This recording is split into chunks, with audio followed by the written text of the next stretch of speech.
watching Morning at NTV. Good morning. Welcome back to Morning at NTV. My name is Malaki Vilodera. Now today on the Kickstarter segment, although it's a Friday, we'll be talking about finances, the illicit financial flows in the country. Not just the countries, not just Uganda is bleeding, but the African continent is bleeding out of this. So that is the conversation. How do we combat this? And in studios to talk about that is Mr. Signia Subo, who is the Financial Intelligence Authority Executive Director. Welcome to the studios. Yeah, thank you. Welcome. Now, experts say that out of $1 that we get as aid actually goes out, we end up losing $10 in return through illicit financial flows. Why are we having such big numbers? Have we failed to combat this as Africans? Well, I'm not sure that statistic is correct, but what I can confirm is that we do have a problem with illicit financial flows. Now, because these flows are illicit in nature, it's very hard to come up with an exact figure as to what it is, because most of it is hidden. But it is, of course, the best we can come up with are estimates of what the magnitude of the problem is, and we do acknowledge that it is a significant problem, and there are various reasons for it. It's through crime and through aggressive tax planning practices. So indeed it's a problem, and the issue then, of course, the question is, what is the cause? Obviously it's the primary cause is that over and above the crime, that many of the entities on the continent, and this is the problem is magnified in Africa, but it's not only limited to Africa, because the way the global economy is structured, the more developed the economy, the more the practices that are developed to minimize tax. So in a bid to minimize tax, many of the multinational companies come up with aggressive policies to minimize the obligations, using both legal and illegal means. Okay. Yes. And actually we had this conversation. It has been a conversation that has been key here in the country. Yeah. And we have some of the experts that we got in touch with, and this is what they had to say with regards to this. Let's take a look. Okay.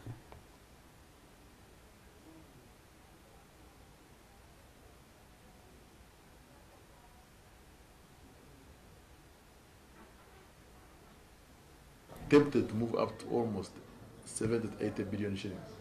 Within one bank, people moving such a money almost in one bank.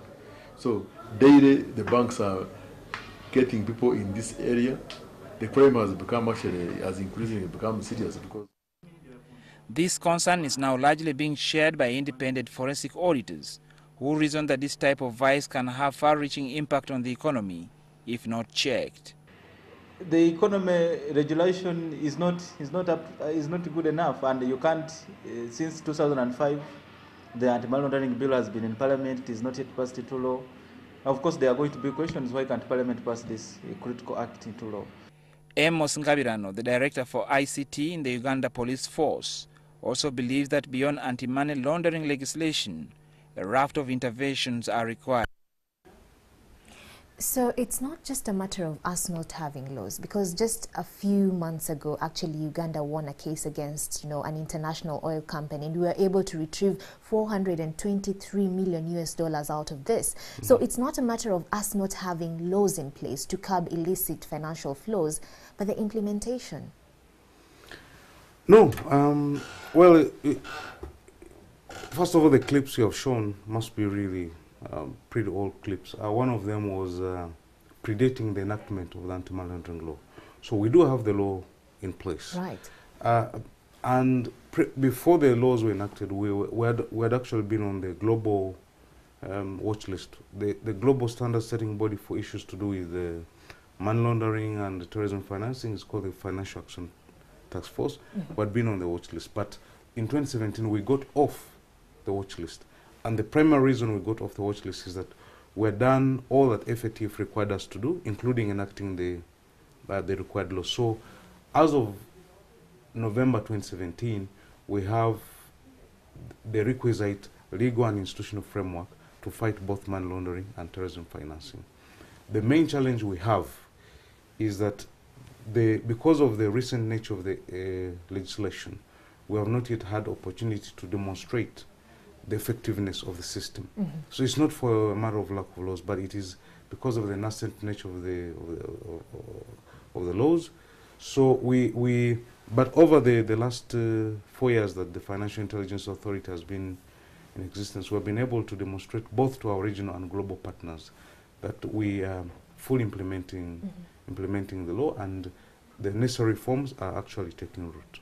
We know that multinationals are actually a big player in this, Yes. that it's very hard to track their taxes and that tax flows and stuff like that. And so they end up not either declaring, their taxes or evading taxes in one way or another. So how can we strengthen the capacity just to nab these tax cheats? Well, of course, it depends on who is a tax cheat, because we have tax evasion and tax avoidance. Right. Tax avoidance is legitimate. You cannot blame any multinational institution or even a national one for wanting to minimize the tax obligations, because tax policy is a sovereign right. Every country is at liberty to choose what its tax policy is. So Right. if other states, for as long as you have states that have low tax, especially corporation tax, low tax rates, you have what you will ordinarily call the tax havens. It means that companies will structure their tax affairs in such a way that they minimize the obligations. And one of the ways of minimizing obligations is to pay tax in jurisdictions which have low tax rates. So you can't blame them. I mean, it's only a natural phenomenon. So until at a global level there is unified tax policy, until we have no tax havens, it's a problem that is going to persist with us. So our corporation tax is 30%. Right.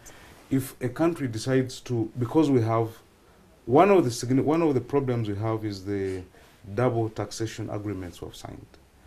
Now, the double taxation agreements will always weigh in the favor of those that have low tax jurisdictions. So one of the things that we have been pushing for is actually the minimizing the number of double taxation agreements we have, because all the double taxation agreements we have are with countries that have lower tax rates than us. So they will structure their tax obligations in such a way that they pay the tax in those jurisdictions, as opposed to Uganda, where the revenue is actually generated from. So it's very aggressive, but it's not illegal. It is not illegal. No, it's not.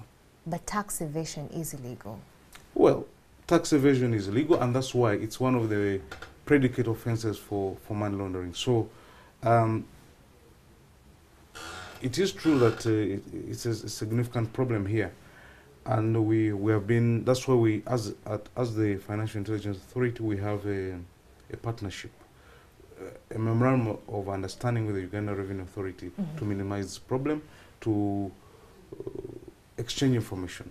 I can tell you as a matter of fact that the highest number of disseminations we have made to any single entity is to the Uganda Revenue Authority, as opposed to the police, as opposed to the Inspector of Government. The highest number is to URA, and most of these cases are to do with suspected tax evasion. So yes, we do acknowledge there's a significant problem. We acknowledge it, and we're putting up the necessary means to combat it. All right. Yeah. But what you're saying is, if we are to combat this in totality at 100%, then we need to deal with the global scale and get away from tax havens, countries that have tax havens. Yeah. Okay, all right. Let's move to the export space, the import and export space, because we know that is another haven of such illicit financial flows. So how best can we strengthen this, especially at the border points with customs? Well, in the National Risk Assessment, money laundering / terrorism financing national risk assessment we did recently in 2016, one of the things we established, as a matter of fact, is what we call trade-based money laundering is extremely high. And trade-based money laundering is, of course, the way people structure their imports and exports and the records and things to do with that. Now, under the anti-money laundering law, any individuals taking money in and out of the country, 30 million shillings and above, or the equivalent, are supposed to declare it. But the problem has been that the enforcement, the mechanisms to implement this provision have not yet been put in place. The biggest challenge is the porous nature of the borders we have. It is because we have many motorable border points across the country. The main gateway, of course, is Entebbe Airport, but we do not yet have the means to control the declaration process. But we are involved in discussions with Civil Aviation Authority, with the police authority, with the police and Immigration Department, of course with the Customs Department, to come up with an effective system.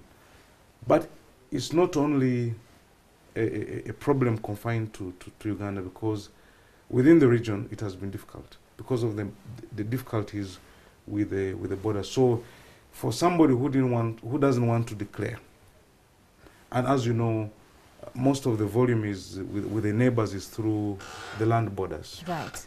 So at Malaba, at the border with Kenya and Rwanda, Congo and South Sudan, there are many illegal border crossing points, and these are taken advantage of by those who want to evade tax. So and that's why in the National Risk Assessment we have recommended to government that until and unless the porous nature of the borders is dealt with, we are never going to have an effective cash declaration system. Is that the only solution? Because you know that once there's that, then there's corrupt officials. So these people actually, you know, connive together with these officials to be able to evade these taxes, or maybe just, you know, not declare the real value of the goods and, you know, services that are passing through the borders. Now, with that in place, how is it possible for us to just come up with corruption-proof systems to man the border points?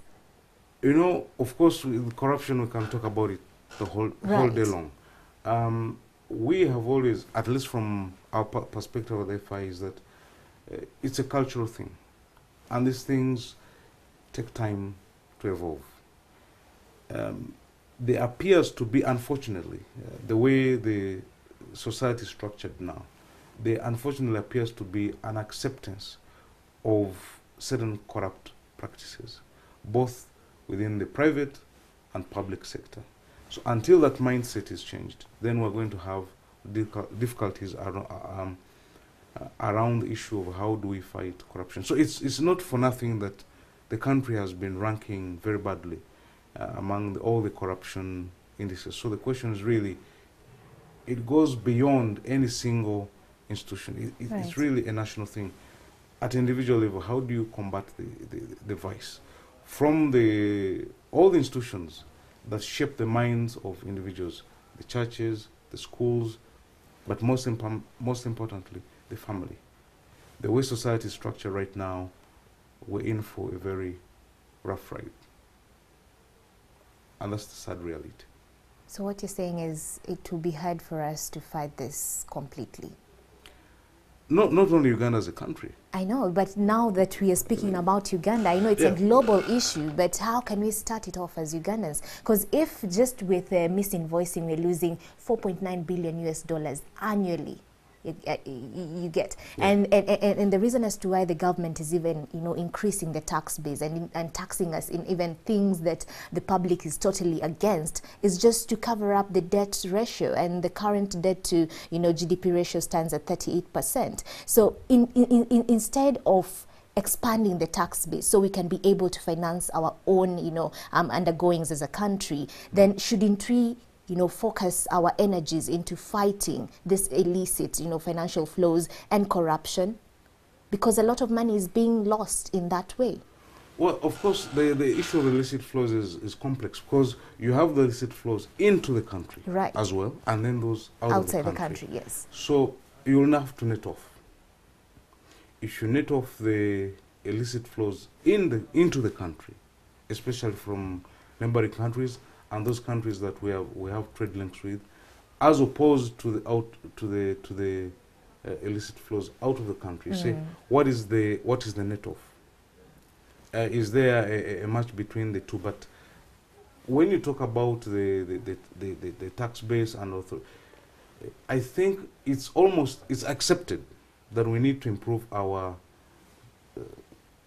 tax administration in the country. Okay. So the way we collect taxes, the way we impose taxes, and the way we manage the proceeds from the taxes. So that has to be delinked from the issue with the corruption, because if you compare the public sector, the proceeds from the public sector versus the private sector, we have actually, one of the things we have confirmed for the 4 years we have been in existence is actually contrary to the public belief. The corruption in the private sector is a lot more significant than the one in the public sector. Okay. Except that the one in the public sector is more pronounced. Yeah. And it's more pronounced because it affects individuals directly.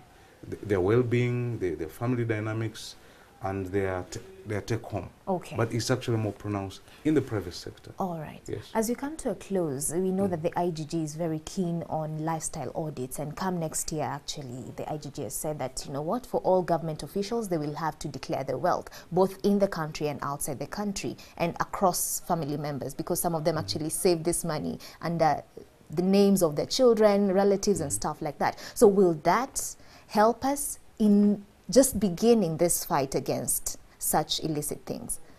Yeah, but what you're describing is how the law has always been. The law has always been that individuals who are what we call the leaders, within the meaning of the leadership code, must declare. And they must declare assets belonging to their, of course, to themselves, their spouses, and then to their children. So it's a good direction to take? Yes, it's a good direction to take. It just right. needs to be strengthened. All right. Yes. Okay. Mr. Sydney Asubo, the AD of the Financial Intelligence Authority here in the country, thank you so much for making time.